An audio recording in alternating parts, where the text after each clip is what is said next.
पहलगाम हमला सिर्फ एक आतंकी घटना नहीं थी, ये एक जियोपॉलिटिकल शतरंज की चाल है जिसमें खिलाड़ी हैं पाकिस्तान, मास्टरमाइंड है चीन और अफसोस किनारे खड़ा है भारत का ही एक वर्ग, विपक्ष।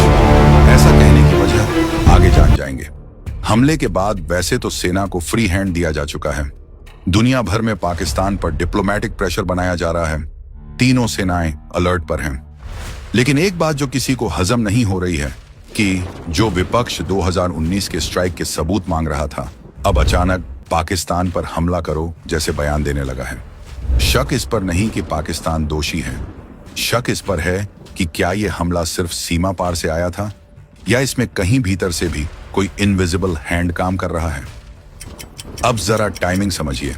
मोदी सरकार ग्लोबल मंचों पर लगातार मजबूत हो रही है, पाकिस्तान आर्थिक रूप से दिवालिया है, चीन की BRI लड़खड़ा रही है, CPEC ठप पड़ा है, इंडो पैसिफिक में भारत एक मजबूत खिलाड़ी बन चुका है, अमेरिका ने चीन पर 245% टैरिफ लगाकर उसकी मैन्युफैक्चरिंग को झटका दिया है और अब कंपनियां भारत की ओर रुख कर रही हैं। यानी भारत बन रहा है अगली मैन्युफैक्चरिंग सुपर पावर। और यही बात चीन और पाकिस्तान को सबसे ज्यादा खटक रही है और शायद विपक्ष को भी।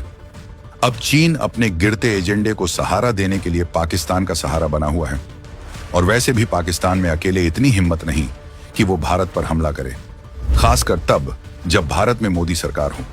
मकसद साफ है, भारत को युद्ध में उलझाना, क्योंकि युद्ध का मतलब है अस्थिरता, अस्थिरता का मतलब है निवेश रुकना।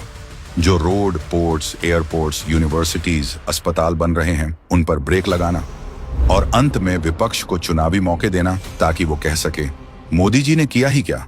युद्ध में उलझते ही भारत का फोकस LAC से हटेगा और यहीं से चीन अपने खेल में आगे बढ़ेगा। ये सिर्फ हमला नहीं है, ये आर्थिक वॉर की शुरुआत है। विपक्ष को भी इसका पूरा अंदाजा है, फिर भी वो सरकार को युद्ध में धकेलने की भाषा बोल रहा है। क्यों? ताकि मोदी सरकार का सबसे बड़ा वादा, भारत को तीसरी सबसे बड़ी आर्थिक महाशक्ति बनाना, अधूरा रह जाए। वो इस अधूरे वादे को चुनावी मुद्दा बना सके, यानी पूरा दबाव मोदी सरकार पर डालना है, चाहे इसके लिए देश को ही क्यों न दांव पर लगा देना पड़े। लेकिन उन्हें याद रखना चाहिए, ये वही सरकार है जिसने उरी के बाद सर्जिकल स्ट्राइक की, पुलवामा के बाद एयर स्ट्राइक की और हर बार जमीन पर जवाब दिया, बिना हो हल्ले के, बिना राजनीति के। भारत बदला जरूर लेगा, लेकिन अपनी मर्जी से, अपनी टाइमिंग पर और अपने मैदान पर। यह युद्ध का शंखनाद नहीं है, ये चुपचाप फतह की तैयारी है। इस बार भारत शिकार नहीं, शिकारी है।